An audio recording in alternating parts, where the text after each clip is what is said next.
Bacaan Harian Katolik Minggu 22 Agustus 2021, Minggu biasa yang ke-21.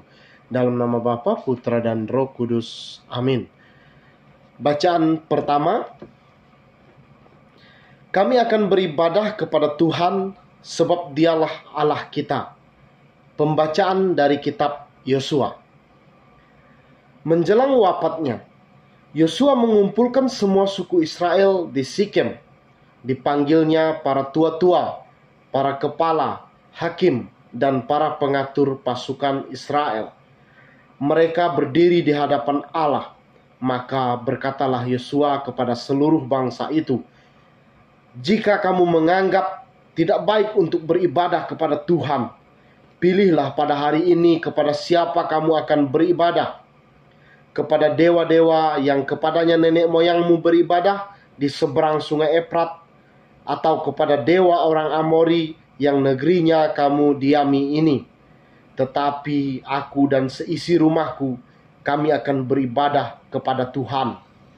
Maka bangsa itu menjawab, "Jauhlah dari kami meninggalkan Tuhan untuk beribadah kepada Allah lain, sebab Tuhan Allah kita, Dialah yang telah menuntun kita dan nenek moyang kita dari tanah Mesir, dari rumah perbudakan.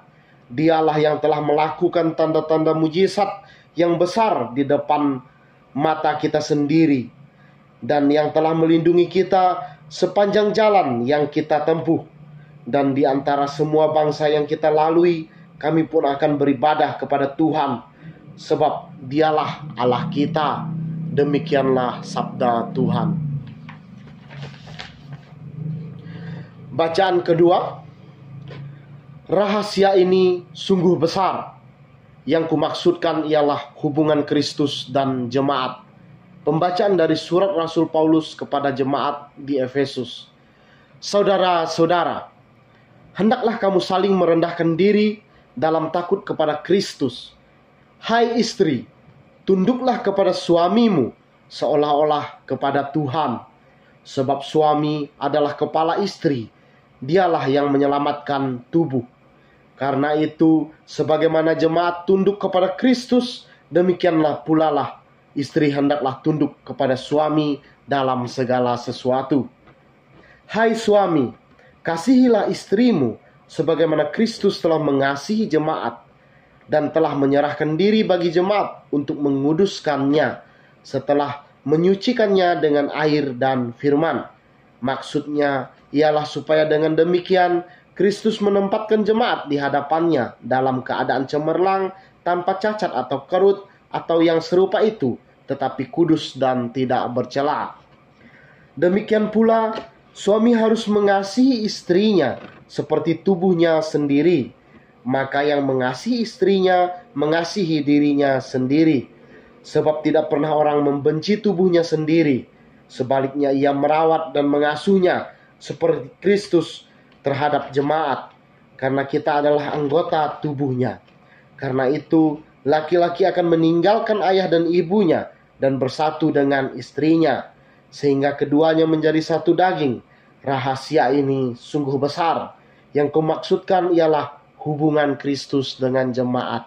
Demikianlah sabda Tuhan. Bacaan Injil Matius bab 6 ayat 60 sampai dengan 69. Murid-murid yang mengundurkan diri di Galilea.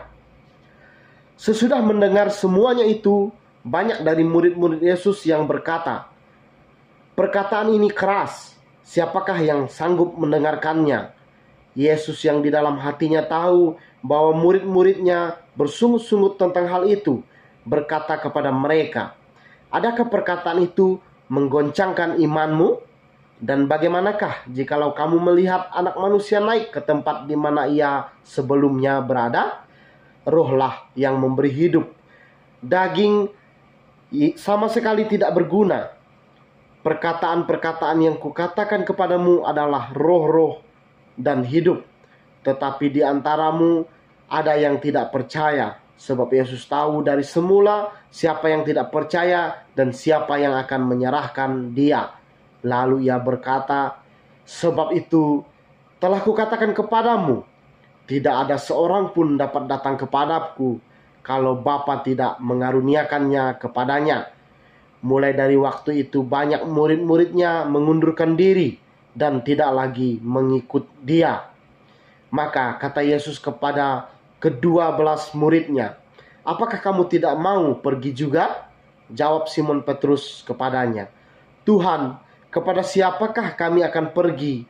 Perkataanmu adalah perkataan hidup yang kekal, dan kami telah percaya dan tahu bahwa Engkau adalah yang kudus dari Allah."